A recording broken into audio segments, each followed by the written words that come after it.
Hello friends, నేను మీ Sharada, teams and parenting coach and certified access for practitioner. ఈరోజు నేను మీకు ఒక ఇంపార్టెంట్ విషయం చెప్తాను. ఎవరైనా మనల్ని ఎగతాళి చేసి మాట్లాడితే మనకు ఎలా రెస్పాండ్ అవ్వాలో తెలియక చాలా కన్ఫ్యూజ్ అవుతా ఉంటాం కదా. నేను దానికి ఒక చిన్న ఎక్స్ప్లెనేషన్ ఇస్తాను, వీడియో లాస్ట్ వరకు చూడండి. ఎవరైనా మనల్ని ఎగతాళి చేసి మాట్లాడితే మన విలువ అనేది అసలే తగ్గదు. అవతలి వాళ్ళు మన గురించి ఏమనుకుంటున్నారు అనే దానికన్నా మనం మన గురించి ఎలా ఫీల్ అవుతున్నాం అన్నదే ముఖ్యం. ఎగతాళి చేసి మాట్లాడడం అనేది అవతలి వాళ్ళ క్యారెక్టర్ ని చూపిస్తుంది. ఒక కాన్ఫిడెంట్ ఉన్న వ్యక్తి ఎప్పుడు కూడా ఎవరిని చులకనగా చేసి మాట్లాడడు.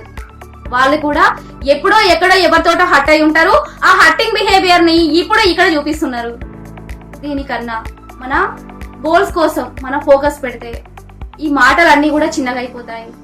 ఈ విలువ అనేది అవతలి వాళ్ళ మాటల కన్నా మీ గోల్ కోసం కష్టపడే మీ పనులతోటి నిర్ణయించబడి ఉంటుంది.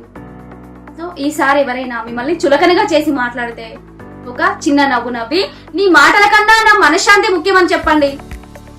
సో ఫ్రెండ్స్, మీ సెల్ఫ్ రెస్పెక్ట్ ని కాపాడుకోవడంలో మీకు మీరే సపోర్ట్ అవ్వండి. అండ్ ఇలాంటి మీనింగ్ఫుల్ మెసేజెస్ కోసం ప్లీజ్ ఫాలో అవ్వడం మర్చిపోకండి.